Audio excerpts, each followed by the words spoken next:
কানা ছেলের নাম পদ্মলোচন। শুনেছেন তো? আবার উল্টোটাও শোনা হয়েছে না? সুন্দর নাক, আমার মতন বোচা নয়, ডাকনাম বচি, খেদি। কোনো এককালে পা ভেঙেছিল, লেংড়ে হাঁটতো, লম হয়ে গেছে ল্যাংড়া। এরকম অজস্র আছে যে যার সঙ্গে বাস্তবের কোনো মিল নেই। কোনো এককালে হয়তো কোনো এক ঘটনার পরিপ্রেক্ষিতে ওই ধরনের নাম হয়েছিল, কিন্তু এখন আর তার সাথে কোনো মিল নেই। আবার পদ্মলোচন ছেলের নামও কানা হতে পারে।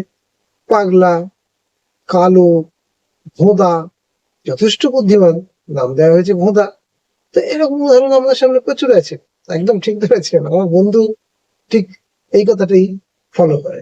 কোনো এককালে শুনেছিল অ্যামওয়ে প্রোডাক্ট কস্টলি, ব্যাস সেই চলে যাচ্ছে। অ্যামওয়ে আজ উঠে প্রোডাক্ট একটা, কস্টলি। হ্যাঁ হ্যাঁ বুঝতে পেরেছি, তুমি ওইটাই বলবে। জীবনে তো ব্যবহার করলে না কোনো প্রোডাক্ট। যাই হোক, সেটা তোমার চয়েস।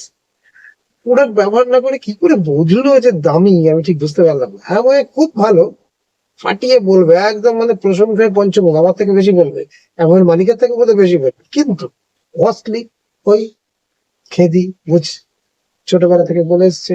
আর তো নাম বদলাতে যাচ্ছে না, কি করবে? ভালো থাকবেন। আপনি কিরকম জানেন? আপনি কিরকম জানেন?